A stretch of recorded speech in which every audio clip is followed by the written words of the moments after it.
ഉത്തരവാദിത്തപ്പെട്ട ഉദ്യോഗസ്ഥന്റെ അനുമതിയില്ലാതെ 10 ദിവസത്തിൽ കൂടുതൽ ഒരിടത്ത് തങ്ങിയാൽ DA ലഭിക്കുന്നതല്ല. റൂൾ 59. അധികാരികളുടെ അനുമതിയോടുകൂടി ഒരു സ്ഥലത്ത് തുടർച്ചയായി 3 മാസം ഹാൽറ്റ് ചെയ്താൽ ആദ്യത്തെ 10 ദിവസത്തെ ഹാൾട്ടിന് 1 DAയും അടുത്ത 20 ദിവസത്തെ ഹാൾട്ടിന് 4ൽ 3 DAയും ലഭിക്കും. ബാക്കിയുള്ള ദിവസം അര DA വീതം ലഭിക്കുന്നതാണ്. ഒരു സ്റ്റേഷനിൽ ഒരു പ്രാവശ്യം അനുവദിക്കാവുന്ന പരമാവധി ഹാൾട്ട് 90 ദിവസമാണ്. തിരുവനന്തപുരം, കൊച്ചി, കോഴിക്കോട് കോർപ്പറേഷൻ അതിർത്തിക്കുള്ളിൽ പരിശീലനത്തിന് പോകുന്ന ജീവനക്കാർക്ക് ആദ്യത്തെ 30 ദിവസം മുഴുവൻ DAയും ലഭിക്കും. ബാക്കിയുള്ള ദിവസം 4ൽ 3 DA എന്ന നിരക്കിൽ ലഭിക്കും. പരമാവധി 90 ദിവസം. കേരളത്തിന് പുറത്ത് ഹാൾട്ട് ചെയ്യുമ്പോൾ ആദ്യത്തെ 30 ദിവസം മുഴുവൻ DA എന്ന നിരക്കിൽ ലഭിക്കും.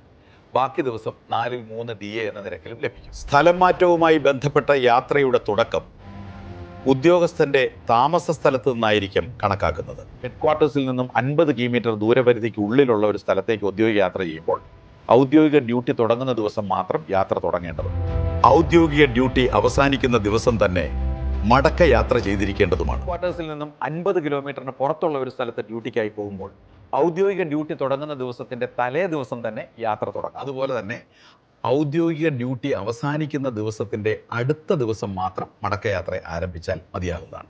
ഹെഡ്ക്വാർട്ടേഴ്സിലെ ഡ്യൂട്ടി പോയിന്റ് എന്നാൽ എവിടെയാണോ ഉദ്യോഗസ്ഥൻ ഡ്യൂട്ടിയിൽ ഏർപ്പെട്ടിരിക്കുന്നത് ആ സ്ഥലമാണ്. ഔദ്യോഗിക യാത്രയുമായി ബന്ധപ്പെട്ട് ഓഫീസിൽ നിന്നോ താമസ സ്ഥലത്ത് നിന്നോ ഓട്ടോറിക്ഷ, ടാക്സി മുതലായ വാഹനങ്ങളിൽ railway station or bus station or വിമാനത്താവളം എന്നിവിടങ്ങളിലേക്ക് അതുപോലെ തിരിച്ചുമുള്ള യാത്രയ്ക്ക് കാലാകാലങ്ങളിൽ സർക്കാർ നിശ്ചയിച്ചിട്ടുള്ള ഓട്ടോറിക്ഷ, ടാക്സി നിരക്ക് ലഭിക്കും.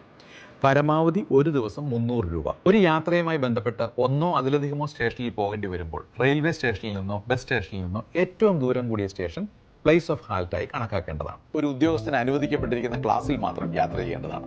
ഉയർന്ന ക്ലാസ്സിൽ യാത്ര ചെയ്യാൻ അനുവാദമുള്ള ഒരു ഉദ്യോഗസ്ഥൻ താഴ്ന്ന ക്ലാസ്സിൽ യാത്ര ചെയ്താൽ യഥാർത്ഥത്തിൽ അയാൾ യാത്ര ചെയ്ത താഴ്ന്ന ക്ലാസ്സിലെ യാത്രാ നിരക്ക് മാത്രം നൽകുകയും എന്നാൽ അതോടൊപ്പം അയാൾക്ക് യഥാർത്ഥ നിരക്കിലുള്ള ഇൻസിഡന്റൽ എക്സ്പെൻസ് നൽകാവുന്നതാണ്.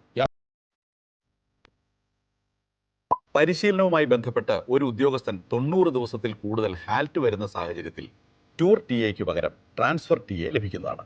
എന്നാൽ കുടുംബാംഗങ്ങൾക്ക് യാത്രാപ്പടി ലഭിക്കുന്നതിനായി അധികാരിയുടെ പ്രത്യേക അനുമതി ലഭിച്ചിരിക്കണം.